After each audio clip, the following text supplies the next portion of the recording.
Hi friends, எல்லாரும் எப்படி இருக்கீங்க? ஹோம்ஒர்க்லாம் முடிச்சிட்டிங்களா?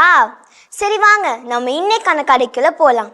இன்னைக்கான கதை பேர் தங்க காசு நிறைந்த தண்ணீர் பழம். ஆலியா அலீஷா ரெண்டு பேருமே பெஸ்ட் ஃப்ரெண்ட்ஸ். ஆலியா வீட்டுக்கு பக்கத்தில் தான் அலீஷா வீடு. ஒரு நாள் ஆலியா அவள் கார்டனில் நடந்துட்டு இருக்கும் போல ஒரு சின்ன பறவை அடிபட்டு இருந்ததை பார்த்தா. அவனை பறவையை தூக்கிட்டு அவள் வீட்டில் போய் வச்சா. அவனை பறவைக்கு அவனால் முடிஞ்ச ஹெல்ப் பண்ணிட்டு அது சரியான உடனே அதை பறக்க விட்டுட்டா. அடுத்த நாள் பார்த்தா அதே பறவை திரும்பி அவளுக்கு ஒரு சீட் கொண்டு வந்து கொடுத்துச்சு. அவன் அந்த சீடை அவளோட கார்டனில் புடைச்சி வச்சுட்டு அவள் உள்ளே போய் தூங்கிட்டான். காலையில் எந்திரிச்சு பார்த்தா அங்கே நிறைய வாட்டர்மெலன் இருந்துச்சு. அதில் ஒரு வாட்டர்மெலன் எடுத்துகிட்டு போய் உள்ளே கட் பண்ணி பார்த்தா அதில் நிறைய தங்க காசு இருந்துச்சு. அவள் ரொம்ப ஹாப்பி ஆயிட்டு அவள் பணக்காரி ஆயிட்டா.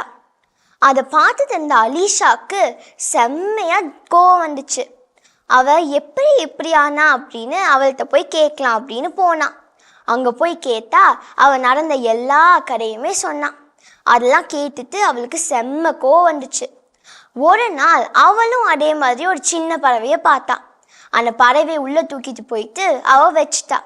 ஆனால் அதுக்கு ஹெல்ப் பண்ணணும்னு எண்ணமே அவளுக்கு இல்லை. அவங்க அம்மாவை தான் எல்லாமே பண்ண சொல்லிட்டா. அந்த பறவை சரியான உடனே அவள் போய் நான் தான் அந்த பறவைக்கு ஹெல்ப் பண்ணேன் அப்படின்னு போய் சொல்லிட்டா.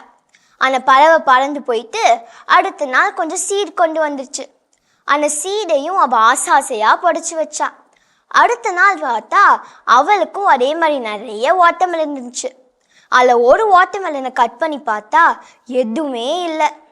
அதே மாதிரி எல்லாத்தையும் கட் பண்ணி பார்த்தா எதுவுமே இல்லை. இதுலேருந்து நம்ம என்ன கற்றுக்கிறோன்னா, பேராசைப்பட்டா நம்மளுக்கு எதுவுமே கிடைக்காது. ஆனால் மற்றவங்களுக்கு ஹெல்ப் பண்ணோன்னா நம்மளுக்கு என்ன வேணுமோ அதை கடவுள் நம்மளுக்கு கொடுப்பாங்க. ஓகே ஃப்ரெண்ட்ஸ், இந்த மாதிரி ஒரு இன்ட்ரெஸ்டிங்கான ஸ்டோரியோட அடுத்த வாரம் நான் சந்திக்கிறேன்.